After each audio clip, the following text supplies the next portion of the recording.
Hey, Hi everyone, how are you?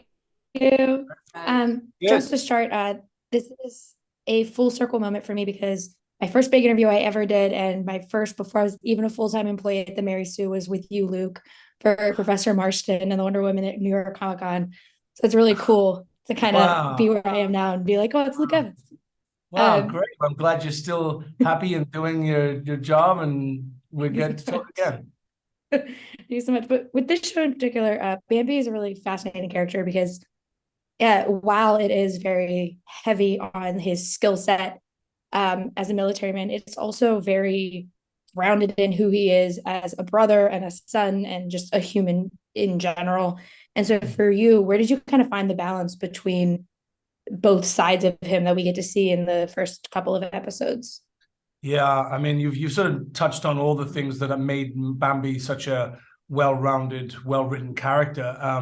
He is yeah, he's full of love, he's full of depth, and he as hard as his job is and whatever he's been through in his life is probably, indescribable. He's still very much connected to his emotional core. And I've always liked characters, as hard as or as macho as they can be, to find the human side of these characters and make them relatable to everybody, is super important. I mean, it's not all, guns and explosions. There's a lot more to all of our characters than just, what you initially see. And I like that about Bambi very much. And I also love his name. His name just sort of informed me so much about how I was going to play him, because I thought this guy's got a heart. He can do a lot of dangerous things, but I think deep down he's a family guy, and he loves his sister dearly, and the brotherhood that he has with Prince. They've been through so much together, and I think that bond was super important. And I think it's what audiences will really latch onto, I hope, is this journey of these people and the relationships they have with each other and the connection that keeps them, driving forward the 10 episodes.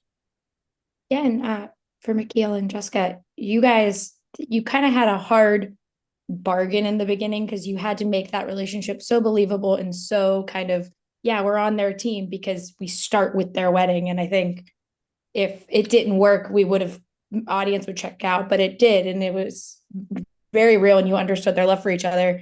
So what did you Thank you. both kind of do to build that relationship so we instantly have a connection to both of your characters right out of the gate?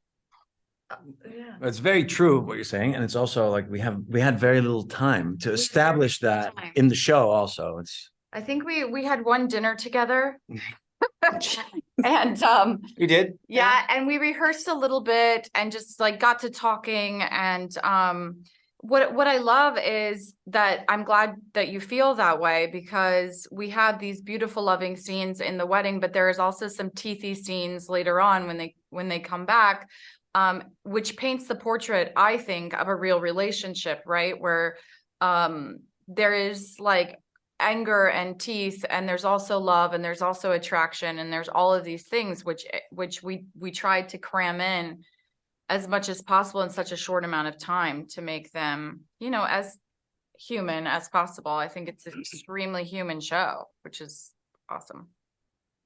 Yeah, and obviously Bambi and Prince's relationship is equally as important because while now they're brother-in-laws, they were brothers in, I would say, spirit beforehand. Uh, Absolutely. for you both though, the I'm a like the not the like war-ish aspects of this show are very intense. Is there Were there ever moments where you guys just kind of did something that was not so serious to kind of unpack all of that, because it was very, very hard at times. I was like, oh my God, this is a lot to watch. Oh, we did that all the time. We did. Yeah, no, we were a little family unit with the three of us, and we spend a lot of time together offset as well. And at the end of a long week of shooting, we often enjoyed decompressing together and going out and having a nice meal somewhere in Bogota, right? I also think it was important for our characters. We've been on tours of duty in Afghanistan, the Tora Bora Mountains, saving journalists, whatever. But also, what we did notice very much on meeting the real guys, the Navy SEALs and Delta Force, Delta Force, is that they often had a joke in the most Yes. terrifying of moments to break the tension. Yeah. It was something that it's something that they do regularly. It's almost like it's just water off a duck's back and they'll just make a joke. And we were aware of that very much. And so we tried to fit these little moments in. There is one when we're in the gondola above the slums where we believe Amber is being held hostage. We're about to get out in black suits with rifles and go find her.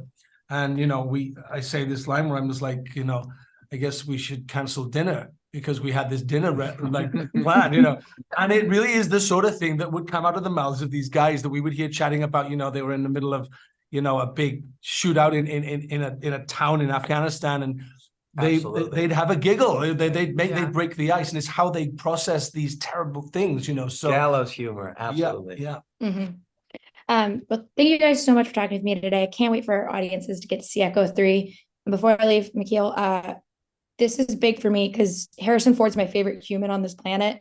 And so Age of Adeline is one of my favorite movies. So I'm considering this a win in both of those categories. So thank you guys so much. Thank you guys so much for talking with me today. Thank you. Thank you. Thank you, Rachel.